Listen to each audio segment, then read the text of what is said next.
Minutes is sponsored in part by Digital Dowsing. Who are you powered by?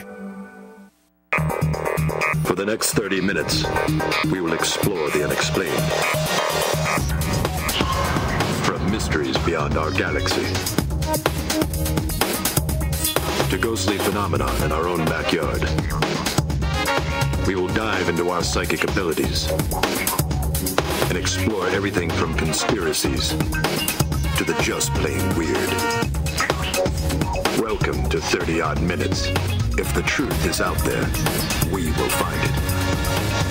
But only by sheer accident.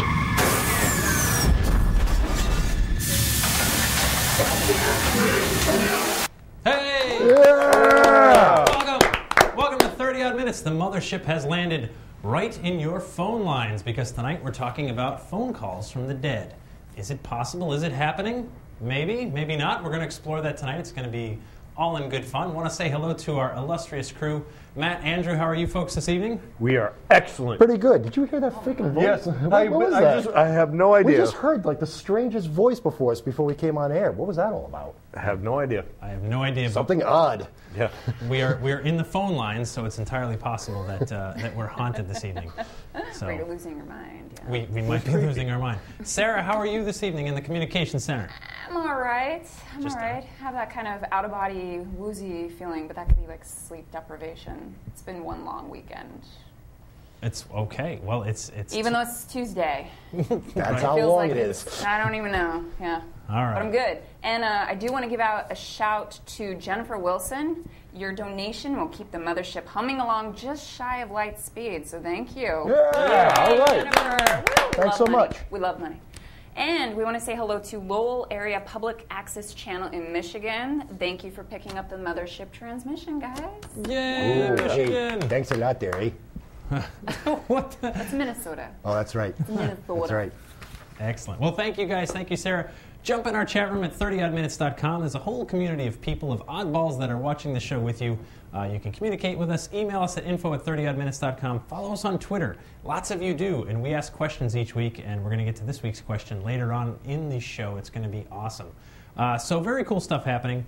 And so, okay, phone calls from the dead. This is something that I've been looking into for years. I wrote a book that included a whole chapter on this. But think about it. Before the days of caller ID, you had to pick up the ringing receiver and hope for the best. The person on the other end of the line might be family or friends, could be your boss, or a dreaded telemarketer, or maybe even a spirit. Tonight's guest will tell us there's nothing new about phone calls from the other side. He's an academic parapsychologist who holds degrees from the University of Northampton and Sheffield Hallam University, and is the author of the book, Telephone Calls from the Dead. Please welcome live from Nottinghamshire, England, Cal Cooper. Yeah! Hey! How are you, sir? Thanks, guys. Hey! I'm fine, thank you, Jeff. How are you doing? I'm great. Thank you for staying up late for us. I know it's different time and space, you know, all that stuff. Is this your first time talking to an actual spaceship? To an actual spaceship? Yes, I suppose so. I mean, well, good. It's incredible. I love it. I think it's great. Well, I hope you don't lose any university accreditation for, talking to aliens and things Absolutely like that. not. No, fair enough. Okay. If anything, this just makes it better. So how does an academic parapsychologist fall into phone calls from the dead? Did the phone ring, you picked up, and hello? Not quite. During my undergraduate years when I was studying parapsychology and more so psychology, I stumbled across books by Raymond Bayless and D. Scott Rogo, who are Californian-based researchers. And when I went through their various books, one of them that I stumbled across was called Phone Calls from the Dead, which was published in 1979. I just thought, well, that's interesting. How come there's not been anything else published on this in any of the parapsychological literature? And I noticed some recent news accounts of various people having strange accounts of phone calls from the dead. So I thought, well, are these things still happening? So I decided to follow it up and continue it and present more research. And are they still happening? Did they ever happen? So. If you go back to the earlier stuff, you've got landline telephone, but now we've got mobile phones, we've got text messages, we've got emails, so it's just starting to get more and more complex with all the new technology that we're creating. Right. Okay, well, let's start at the beginning. Let's start with Thomas Edison. I'm a big fan of his. Of course, invents the phonograph, 1877. This is when sound is starting to get captured, you know? And Edison is a guy that wrote various essays about forays into spirit communication. Allegedly was building a machine, talked about it multiple times. We don't know if he did or he didn't, but he talked about it. He talked about the believing that the ability was there. And then, of course, Alexander Graham Bell. In 1876, we've got the telephone. Now, this thing is a miracle. Come here, I need you, right? I mean, this thing could transfer your voice across time and space, and it was miraculous. At what point do we have the earliest accounts of someone claiming, wait a minute, that's not Aunt Mabel on the other line, that's a ghost?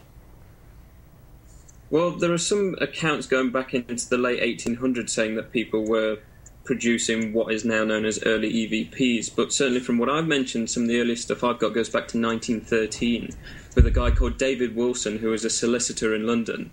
He was practicing things with a wireless telegraph, and he created his own machine that used a galvanometer, so it was using audible beeps to produce the Morse code signal. And he took the receiving wire out of the wireless telegraph and was still receiving strange transmissions. He even invited other researchers along and friends to actually try and translate the Morse code to make sure that he wasn't making it up. But ultimately, he thought this, the messages he was receiving were anomalous, but they didn't actually produce anything of any meaning, such as wait until next Tuesday, and he'd wait till next Tuesday and nothing actually happened. But if you look around 1919, 1921, there's several people that all come along and start to produce various devices supposedly to contact the dead. These are purposeful telephones to contact the dead, psychophones, and also Thomas Edison making his claim to Scientific American. Right, of course. And so people believed this was possible. Of course, still very much feeling the influence of the spiritualist movement started in 1848 in America. The psychical research organizations, were coming along. The Ghost Club, of course, in England. All of these various, Harry Price, the father of ghost hunting, of course. So you have all these factors that are contributing to popular culture, to spreading the idea that, hey, survival after death, and if it does survive, can we communicate? Now that's really interesting because it's still very much alive and well today. The Ouija board was 1891, and there were talking boards before that. So this is really nothing new to try to create a device to talk to the dead, to try to put the hands, put spirit communication out of the hands of the medium per se and into regular people's hands. But was it successful? I mean, you said Morse code, it said messages, but they didn't have any meaning. Some people believe it seriously was successful, and it continued up until about the 1940s, especially with the Thomas Edison influence. Even after he died, they claimed that a seance took place in 1941, with the medium Mary Olson contacting him and saying Thomas Edison on the other side of death is with other inventors, and he is trying to create a device to contact the living. Some people present at the seance even took his information and decided to try and build what Edison would have wanted. And there are even some researchers over here, especially one called Ernest Scammell, that we're doing research on at the moment, who supposedly did create a device. We've got one of the early devices here, and we're trying to figure out what it actually does and the psychology behind its influence when you get the box working, using various sound waves that basically mess with your mind when you hear it. But who knows, when he originally used it, it could have been used to contact the dead. There were some people that did believe that even if you do create a device to contact the dead, you still need a medium's influence. There was one person called F.R. Melton, and he created a device with his son and believed his son had psychic abilities.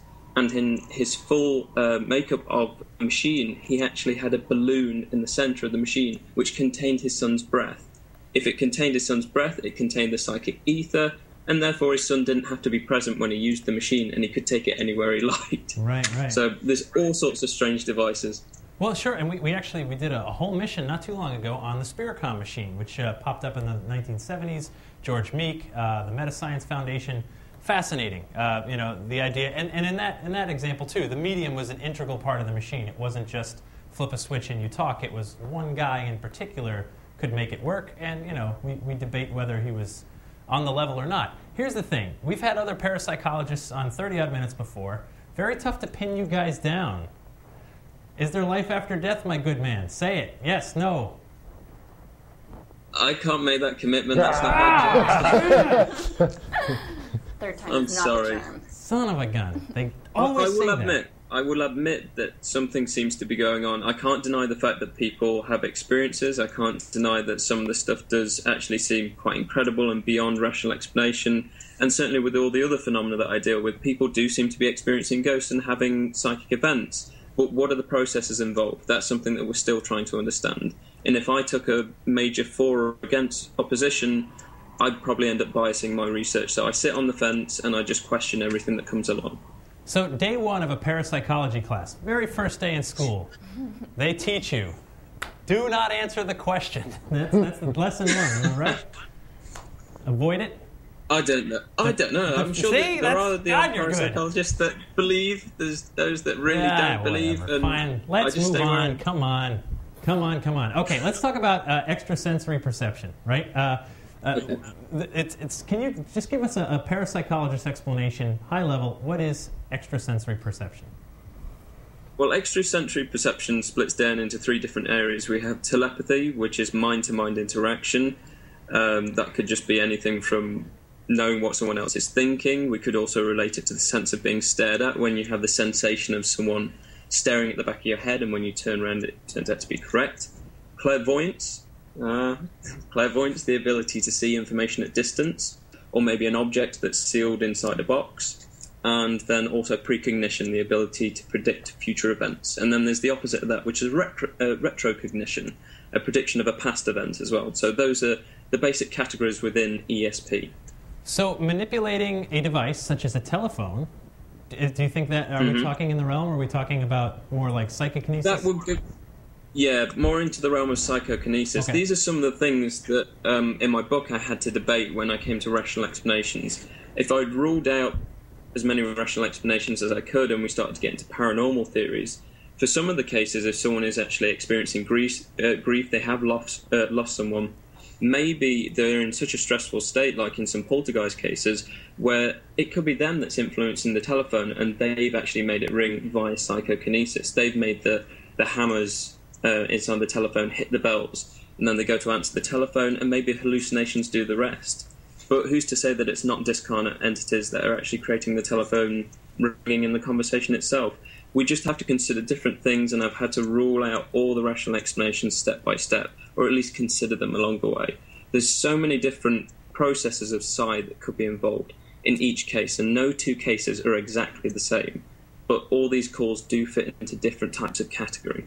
Right, and that's the thing. And sometimes recordings turn up. We're going to play one in just a second. Let's talk about this guy, Dr. Constantine Rogo, right? Tell us about this man. Lived from... He totally butchered Did I butcher it? Yes. KR. Let's talk about KR. So he lived 1909 to 1974. There he is. Tell us about the good doctor.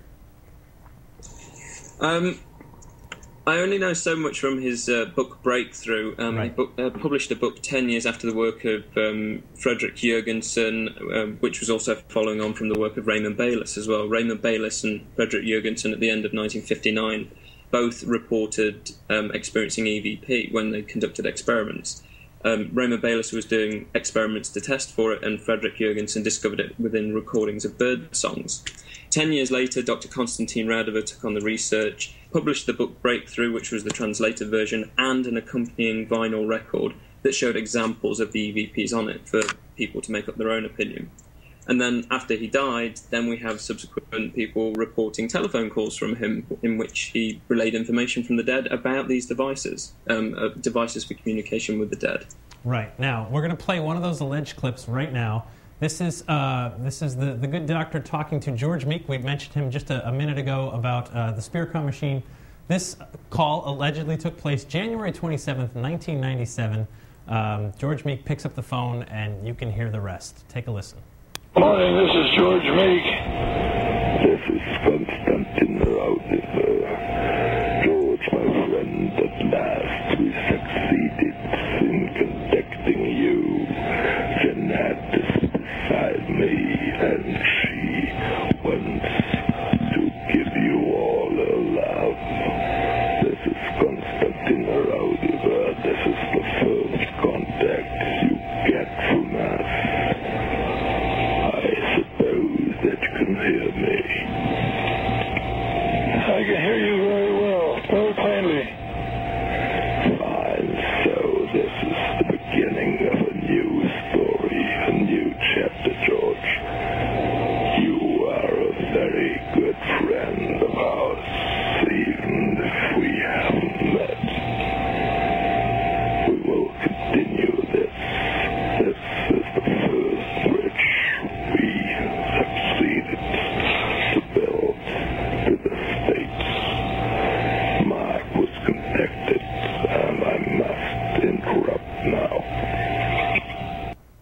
Okay, Cal, when you heard that, what were your thoughts? Whatever it is, at the end of the day, I think they're fantastic recordings. I do question why the phone calls were recorded in the first place. Sure.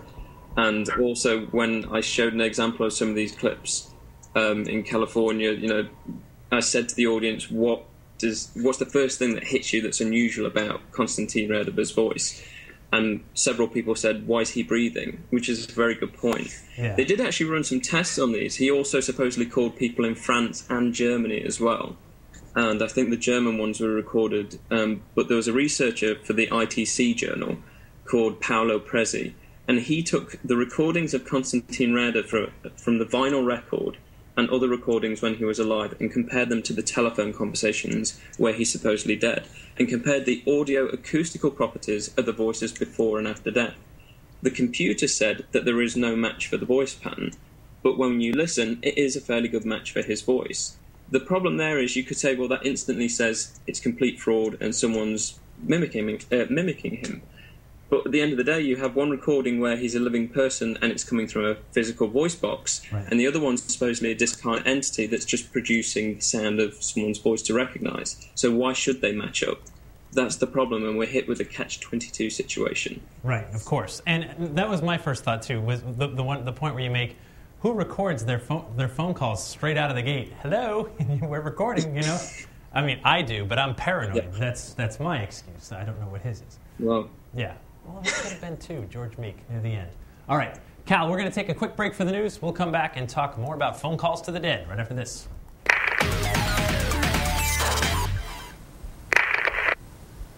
The Vatican has recently released a how-to manual on the proper procedures for handling reported cases of the supernatural. The guidelines, originally written in Latin, have been around since 1978 and were intended for internal use only. Now translated into 5 languages, the document has been distributed to bishops in order to help them deal with reports of extraordinary phenomena of presumed supernatural origin. Keeping such famous cases as the Virgin Mary's appearance at Lourdes, France, and Fatima, Portugal in mind, the document stresses the importance of confirming the phenomena as genuine, as well as determining whether or not it truly relates to God. A department of the Vatican known as the Congregation for the Doctrine of the Faith, formerly led by Pope Benedict, is responsible for publishing the manual. The CDF is currently looking into the reported sightings of the Virgin Mary and the town of Madrigoria in Bosnia-Herzegovina, which began in 1981 and has since brought 30 million pilgrims to the site. The Vatican could have an idea for a new reality TV show. Holy Ghost Hunters International. It's got a nice ring. Back to you, Jeff. Thank you, Andrew. We appreciate it. Okay, phone calls to the dead. We're talking to Cal Cooper over in the UK. And here's the thing. We have lots of discussions here aboard the Mothership, even before and after the show. Our own Matt Moniz has an experience with this very phenomena, and a pretty amazing story. Matt, can you share that with us again? Yeah, I shared it with you once before when we were talking about this topic. My mother was diagnosed with cancer in August 15, 2001. She died September 3rd, 2001, less than 2 weeks later. It was very aggressive, very quickly, consuming cancer. The day that she died, my cell phone rang, and I was standing on my porch with my friend Greg and his girlfriend, and the caller ID had a weird number to it. I opened up the phone, answered it, and I heard my mother's voice saying, "I'm okay, Mac." And she used to call me Mac instead of Matt. And that was my little confirmation that things were going to be all right, because I was wrestling with her having left so quickly.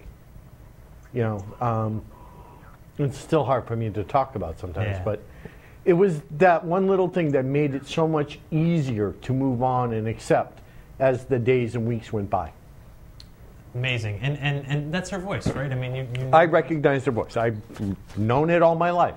Sure. So. All right. Thank you, Matt, for sharing that. Cal, I'm sure you've heard stories like this from other people. You know, moved, touched, got some sense of closure. How common is this? Yeah, some, especially the ones that just been mentioned there.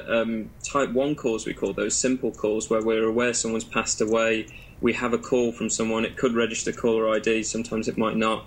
But you just get a few words, maybe just the name, or I'm okay, don't worry about me. It's usually just the name, and they're very unresponsive, but it could be mixed in with static or the sound of wind.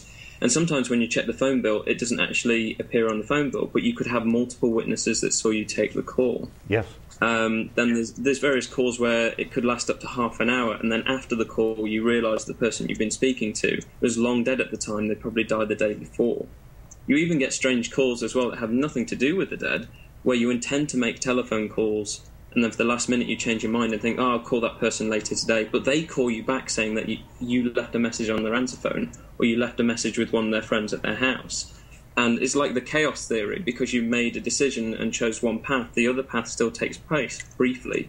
It's absolutely bizarre, but the freaky thing is, in about 3 of the cases that I mentioned, some people that were buried with their mobile phone ended up calling their family and friends. Nice. And so it's almost like some phone calls from the living that didn't make the call. You're like a doppelganger, audio doppelganger of some kind, right? I mean, incredible. And then, of course, too, like these phones go wonky sometimes. You know, we've all dropped them in a puddle and things like that, and they start, sending text messages to the wrong people and calling the wrong people. So we have to add that into the equation too as well, right?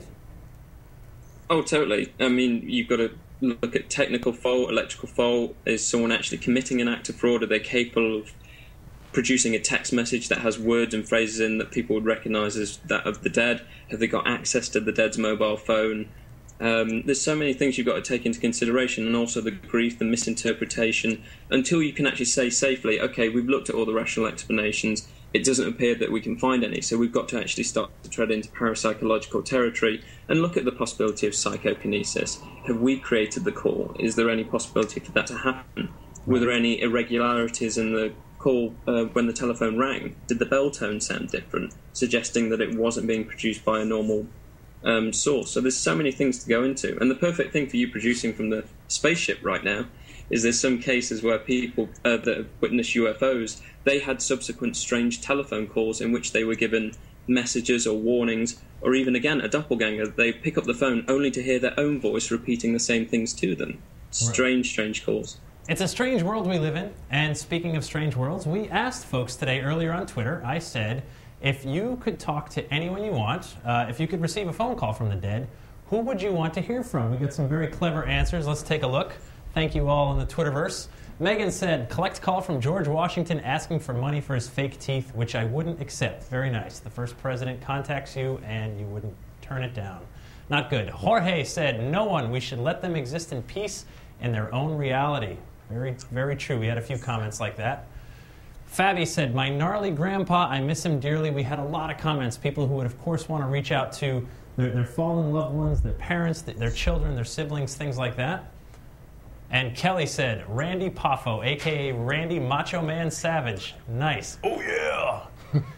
And Gregory said, step into a Slim Jim. Nice hashtag. What you talking about? All right. Very nice. Thank you, Gregory. Thank you, everyone. Follow us on Twitter. You can answer your questions each week. Cal, you can get a phone call from anyone in the past you want. Who's it going to be? Oh, God, there could be loads of people, but I think one person that I'd really like to have a conversation with is D. Scott Rogo, the guy that I've based the book on, who wrote it with Raymond Bayless. But if I got to speak to Scott and just kind of clarify a few things, make sure that what I'm doing is what he intended to do, it'd be perfect, because we never got to meet, and I went over to meet his father in North Hollywood, but I still got to go through his research notes. But to actually just have that little bit of time just to speak to him and think, where shall I take this next? Where were you trying to take it? Right. That'd be great. That would be great. Now tell me this, if that phone call did happen, would you believe it? Or would you say, I don't know, maybe that was in my head? Damn you, parapsychologist. I just think it was you pranking me. Yeah, right. It's a crank call from your brain. Nice, I love it. Okay. The chat room's hopping. Sarah, you said there's some good questions, good stories in there. Please do share. Yeah, we had one person, well, there's a lot of interest in parapsychology in general. They all want to know where to get one. And if I'm not mistaken, you can't do that in the United States. So I'm directing everyone over to Europe, which I might do myself. For degrees. Incorrect. For the degrees, yeah, in parapsychology, yes. You can get them here in the United States, or you used to be able to. Used to be, and Yale was the last one that did it. It was Duke at one point. Well, Duke you used to be able to. But you can still do the same route that we do over here. Generally, you'll do a psychology degree over here that has parapsychology modules. So I believe you have the University of West Georgia. You can do that there. One of my colleagues, Dr. Christine Simmons-Moore, She teaches parapsychology there. And also Atlantic University, they do a master's in transpersonal studies, which has a parapsychology module, and you can do your dissertation on parapsychology. And where does one go for a job after you get that degree? Fast food? I mean, to a university that does parapsychology where you can lecture. Oh, very good. And that must pay dozens of dollars. No, I'm only being serious. Okay, so so think about it. In the age of caller ID, though, we've talked about this. You've actually had cases where caller ID comes up. Matt talked about it. Where people see this, and you think we're going to get to the point where you look and you say, "Oh, it's my dead uncle. I don't want to talk to him again." Are we getting to the point? Is it accelerating, or is it still pretty few and far between? There's some cases where caller ID isn't registered, and again, as I said, when you check the phone bill, nothing appears. The only reason people thought, well, something freaky is going on with the cases where I mentioned the person was buried with their mobile phone was because it definitely did register the caller ID. And they could be with friends and say, we buried them with their phone, look, and they turn the phone around and it's showing that so-and-so is ringing. Same thing happens with the text messages in some cases, but in some strange cases, you'll just get the message and there won't be any caller ID, there'll be no network provider registered on the text message. You could show multiple people that you've had a missed call from this dead person or a text message. You could save them over a period of time, and then for some strange reason, in many cases, it just disappears from the phone. All your normal calls and text message information remains, but the ones that are supposedly paranormal disappear and self-erase. Weird stuff happens. We have friends at the Lizzie Borden House. Here's a photo of the Lizzie House. Check out this phone call that came up. We have a quick clip to show. This came in June of 2011. Watch this clip real quick. Okay, this is the first call that came in at 12:49 a.m. on the 6th of June from Bro Garrett.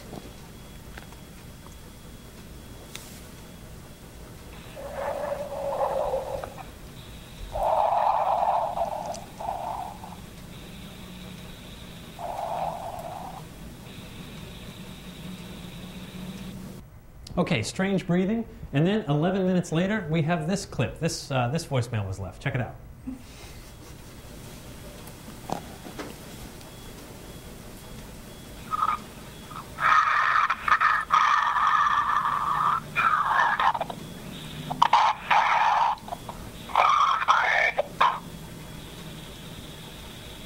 One hour and 19 minutes later, this was left, and look at from what number? And the 911-666-1870 call.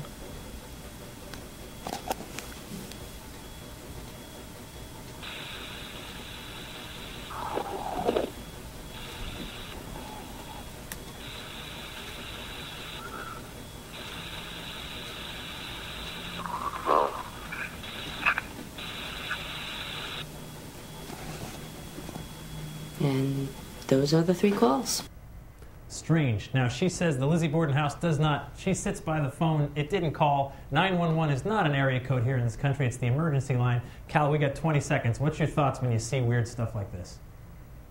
That is certainly unusual, but I've heard some voicemail messages before that are virtually the same as that one as well. It's very strange, this deep whispering like a child on the line. Where it's come from, I don't know. We can only start to speculate. If someone left the phone on, if someone committing a prank. There's so many things to look into in each individual case, but it's certainly creepy. Absolutely. Great stuff. Cal, thank you so much for joining us. We are right out of time. We got to fire up the engines and get on out of here. Until next time, folks, stay hot. Yeah.